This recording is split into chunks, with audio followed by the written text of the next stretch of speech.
Ufa Amar Rav Chisda. So we're going to go back to the statement of what Rav Chisda taught.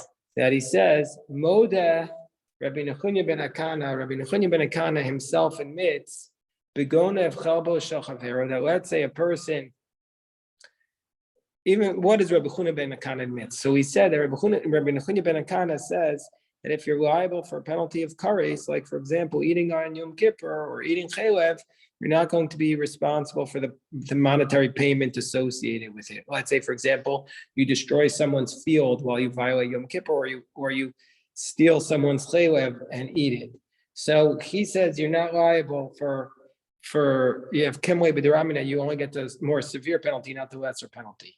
But says Rav Chisda, Rabbi Nechunya ben Akana admits, begonev chalbo shachavero, if you steal somebody's fat, va'acho, and then you eat it, shil chayim. Then Rabbi Nechunya ben Akana would admit that you're liable for both penalties, both for kares, for stealing it, both for kares for eating the chaylev, and then for theft for stealing this other person's food. And the reason is because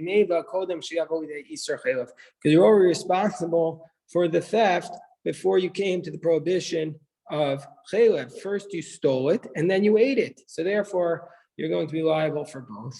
So the Gemara says, but lema puigi de Rabbi Avin. Let's say that Rav Chisda argues with Rabbi Avin, because what did Rabbi Avin say? He said, Hazorik chaitz. So far, but on Shabbos, if you toss an arrow from one end of the public domain to the other, and that's called carrying 4 cubits in the public domain on Shabbos, that's called carrying. And then while you do this, vikara shirayin, you shoot this arrow and you tore the other person's silk garment, so while it's traveling, potter, you're going to be exempt. You're going to be exempt for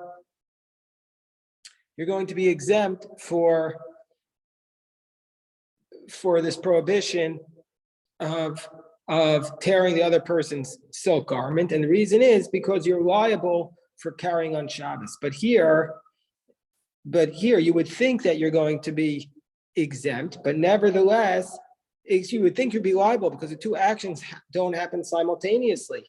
Now, Rav Chisda said, since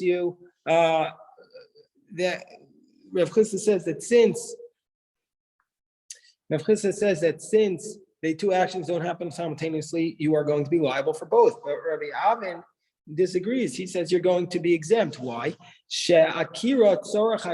Because he says the act of lifting up the arrow and then shooting and then putting it down, it's all connected. In order to be liable for carrying on Shabbos, you need to lift up, you need an akira, and you need a hanacha, you need placing it down. And since they're both interdependent, therefore, you're tearing the silk while you're in the middle of the action, so it's simultaneously. Hachinami, why don't we say also in this case of the chaylev, where you're eating the fat, that hagbah, that lifting up the fat to eat it, is tzarach achilei, is the same concept of eating it. So therefore, you're doing the two actions. The first action is a necessary part of the second action. And so therefore, you should be exempt for stealing the chaylev, just like you're exempt for tearing the silk. The Gemara says, Hachiyasha, two cases are totally different. It's impossible to have, in that case, a placing down of the object in the public domain unless you first picked it up. You can't be liable unless you first pick it up. And so therefore the picking it up is connected to the tearing through the silk. They're part and parcel of the same process. But in this case, it's possible to eat the chaylev without first lifting it up. If you wanted to, you could crouch down on the floor and eat it while it's still on the floor without actually lifting it up. So therefore, you could be liable for both it's not required for you to do both actions. It's not required for you to do both actions. You could actually eat the food without lifting it up. Whereas when it comes to the akira and the hanacha, you need to actually pick it up in order to be liable for putting it down. The Gemara says, or alternatively, inami hasam, where in the case of the picking up the silk and then putting it down, hasam ibayla dura wa matzi mahadura. In that case, in the case of the silk, if you wanted to return it, you wouldn't be able to. Hachi matzi mahadura. Here, in the case of the Means that once you shoot the arrow, you can't bring it back. Here in the case of the chaylev, once you picked it up, you could have put it back. But so therefore, the two cases are different. In the case of the arrow, once you shoot it, you can't put the genie back in the bottle. But in the case of the chaylev, once you pick it up, you could still put it back. And so therefore, the two cases are distinct, or distinguishable. So the Gemara says, Ma'ika bein haylish, no haylish. Now, what's the difference between the two approaches? Well, the first answer says the distinction is that when it comes to the arrow, you have to do it, whereas when it comes to the food, you could do it on the floor. You meaning to say the anacha is necessary for the akira is necessary for the anacha when it comes to the arrow, but when it comes to the chaylev, you could actually eat it on the floor without picking it up. Or alternatively, the arrow, it's irreversible once you shoot it, whereas opposed to the chaylev, once you pick it up, you can still put it back. So the difference between them, ika benayu, is amavir sakin versus arabim, the kara shirayim ba'ali chasam. Let's say you didn't shoot the arrow, you're just bringing the knife in the public domain and you rip the silk while you're walking alongside it. According to the approach that says, well, it's impossible to have an anacha without an akira. The hanacha and the akira are all together. The picking it up and the putting it down are connected.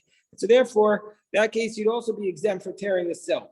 According to the expression that said, the approach that said, well, once you shoot the arrow, you can't put it back in the bottle. Here where you're walking with the knife, you could actually reverse yourself. So the Gemara says, Gufa, Amar Rabbi Avin, Hazorek Chetz, Baruchato Adinoi.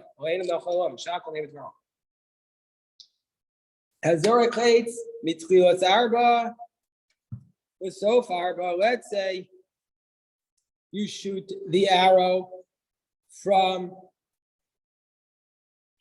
the beginning of the 4 amos in the public domain, and you shoot it to after the 4 amos in the public domain, Vikara Shirayim Ba'alichaso, and then when you did this, you tore the Shirayim in the Halichaso. So it says Rabbi Avin, let's say you shoot an arrow from the beginning of 4 the cubits, and while it was going through, this is what Rabbi Avin said, and it tore the silk garment, you're potter. Why are you exempt?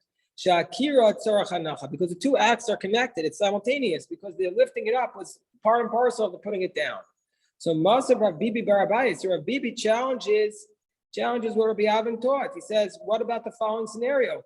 Agoni of Kesubos Shabbos. Let's say you steal somebody's bag on Shabbos, you steal their wallet, you steal their iPhone. Then you're going to say you're liable. Why? Even though, so what does it mean you steal their wallet? You go into their home, you pick up the thing, you steal it, you carry it from the private domain into the public domain. So you're liable for carrying it. But why are you also liable for stealing it? Because you're liable for the theft before you come to carrying it out on Shabbos. So that case is going to be that case is different. That case is different than what we've just said. Why is that case different from what we just said? Because in that case, we're saying if the akira is part of the anacha, if when you're lifting it up, it's part of putting it down, the second you lift it up in the other person's domain, the stealing is happening simultaneously with carrying on Shabbos. But before we get to the answer of the contradiction or the problem with Rabbi Avin, we have the next case about carrying on Shabbos. So you megar v'yotze. Let's say you're dragging the wallet out of the house on Shabbos.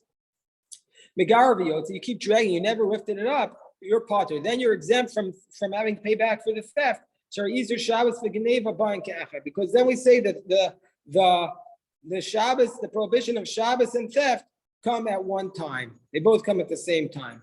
Ba'amayin asked the Gemara, why is that the case? Hachanami, why don't we say here too, in the case where you picked it up and walked out with it on Shabbos, why don't we say the picking it up was part and parcel of the carrying it out? And so therefore you should be exempt, like Rabbi Avin said, that if you shoot the arrow, you're exempt for the damage to the silk. Here too, you should be exempt for stealing the wallet. So the Gemara says, no, so here what we're talking about is Kagon Sheikh Bio Amanas Lahatzniyo. Let's say what happened here, you lifted it up with the intent. You lifted it up with the intent to hide it, meaning to say you didn't lift it up with the intent to carry it out of the house. You lifted it up with the intent to just put it somewhere else in the house.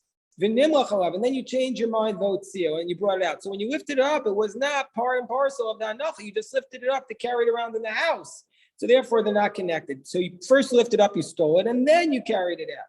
Mar says, wait 1 second. Are you really liable in this case? Let's say you're just moving things from one corner of your house to the other. And then you change your mind in the middle of Votzian, and you take him outside on Shabbos, Potter, you're exempt. Why? Because because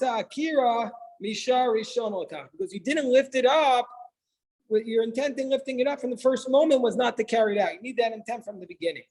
So therefore, in this case, if you picked it up to just move it around in the house on Shabbos, you shouldn't be liable. So the Gemara says, "Lo tema manas la'atznio." Okay, don't say you lifted it up with the intent to hide it. Ela manas lo'tzio. You lifted it up.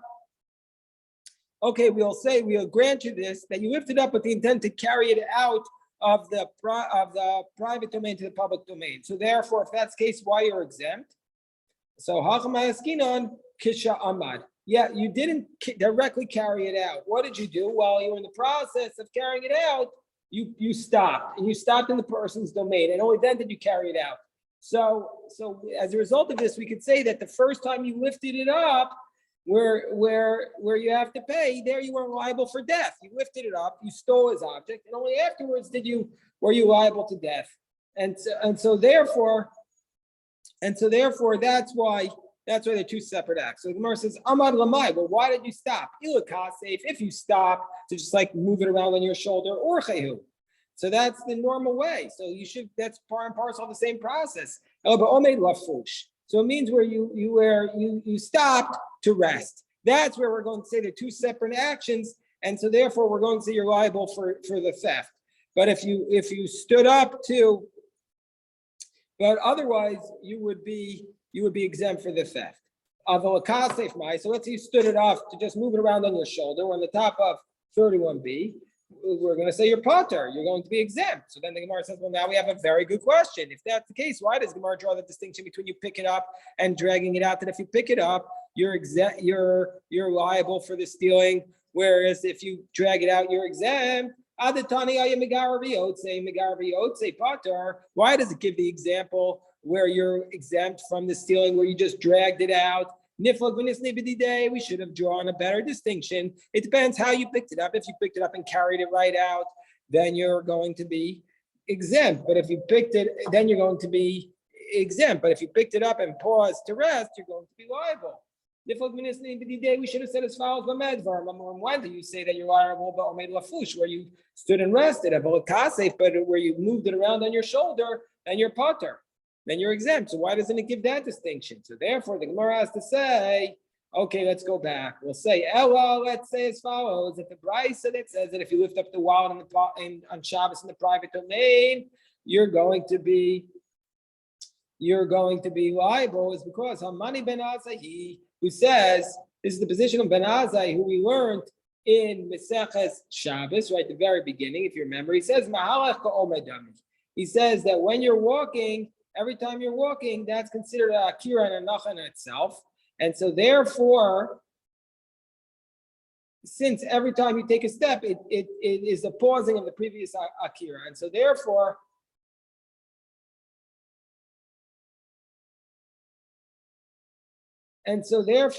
the when is their liability? Only the last step when you take from the private domain into the public domain. Whereas the responsibility to pay, that is from the first step. And so therefore, Mahala Kedome, look at Rashi. Rashi says, Akira's kol psia have akira. And when you pick up each step, that's a separate akira. Vanachas haregel hi anacha. That's the placing it down. So therefore, you picked it up from the time you acquired it. Whereas the liability for death only comes from the last placing of the foot down. There's many different akiras and anachas.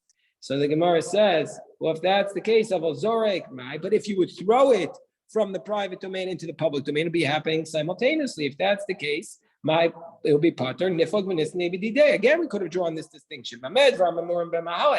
Where you were walking, then we're going to say that you have liability for theft.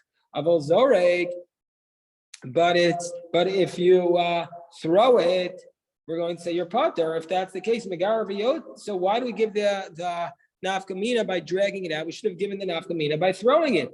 So the Gemara says, no, megar v'yot it's strichoi. No, actually, we needed to give this chiddush where you drag it out of the private domain into the public domain. That under those circumstances you're exempt, because I might have thought that you don't have liability there for a Shabbos because in derechot sabakach. I might have thought that that's not the way of carrying, and so therefore you're liable for the theft and not for the carrying it out. Kamash mulan. So Gemara says, fine. If that's the case, says the Gemara, Ubamai, what type of wallet are we talking about? That we're saying that if you drag it out, you have liability for carrying from one domain to another. If we're talking about a very large wallet, that's how you drag out a wallet. If it's a very small wallet, that's not the way you drag it out, and you should be exempt.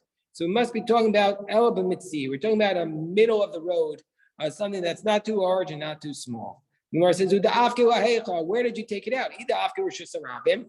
Well, if you took it out into the public domain, Easter Shabbos Ika, well then, granted you're violating Shabbos, but Easter Geneva Leika, but you have not actually stolen it yet because you only steal it in the private, you don't steal it in the public domain by just dragging something in the public domain. And if you took it into the private domain, where dragging it in your private domain is considered acquisition, Easter Geneva Ika, you've stolen it, but Easter Shabbos Leika, but you haven't violated Shabbos because it's in the private domain. So how have you actually done this? So the Gemara says, no, we're talking about the Afke Letzide Rishus Harabim. So you've taken into a side part of the public domain. So therefore you've acquired it there by dragging it, but but you have not, but you're still liable for carrying in the public domain on Shabbos. Command. Whose position is this like? If it's like Rebbe Lezer, it says the public domain, the sides of the public domain is like the public domain, Easter Shabbos, Ika, Easter Geneva Leika. Okay, fine, there's a violation of Shabbos, but it's not theft because it's in the public domain. And it's like the rabbis would say, Tzidei Rishus Harabim, Lav Rishus Harabim, that the sides of the public domain are not the public domain, Easter Geneva Ika, Easter Shabbos Leika. There's no theft, but there's a violation of Shabbos. So Olam Rebbe Lezer. So it's like Rabbi Eliezer. When does Rabbi Eliezer say that the sides of the public domain are like the public domain? This is the case with respect to Chiyuva de Shabbos.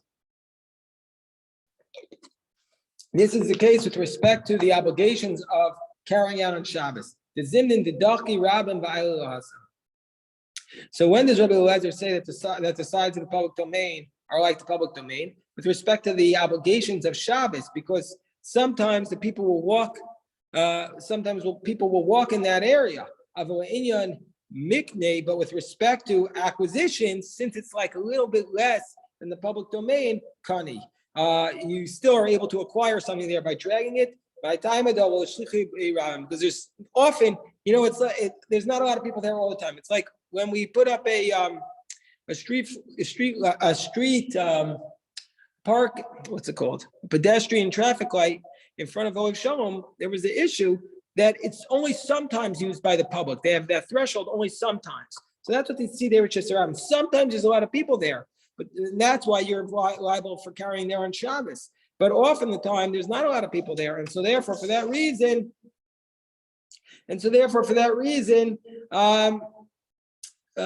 you can acquire something in that area.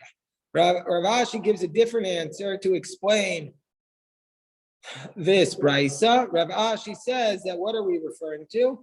Rav Ashi says, what are we talking about when we say you drag out the object from the private domain into the public domain? What are we talking about?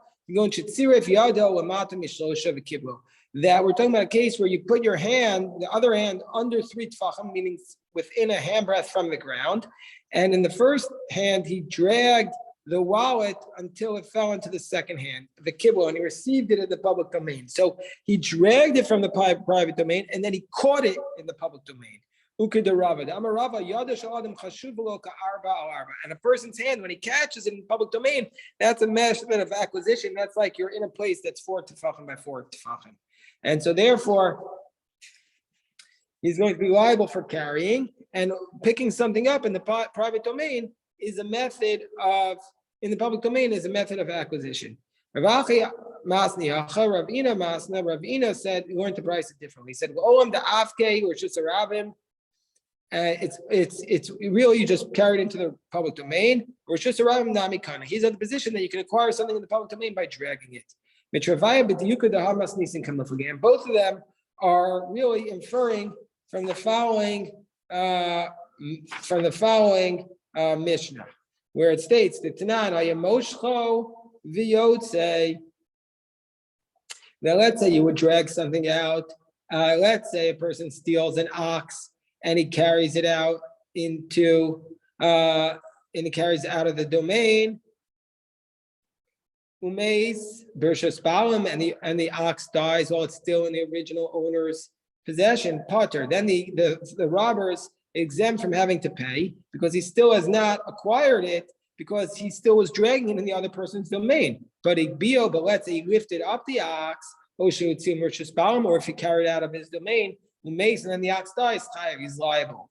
He's going to be liable under those circumstances because he acquired it. Whereas Ravina Dayak Miresha or Acha Dayak Misefa. Ravina says, let's infer something from the first part. Ravina again, who says that you can acquire something by dragging it out. He infers this from the first part. Whereas Rav Acha, who says that you can acquire by dragging something in the public domain, he learns it from the last part. Ravina Dayak Miresha, he learns that from the first part. It says he was dragging it out and you're exempt. Time of the mace Bershus Balam. Why is he exempt? Because it died in the domain of the original owner. But if he had taken it out and dragged it, he's liable if he just dragged it out there. Rav Acha says from the latter part, if he lifted it up and he brought it out, it's carrying it out is similar to lifting it up.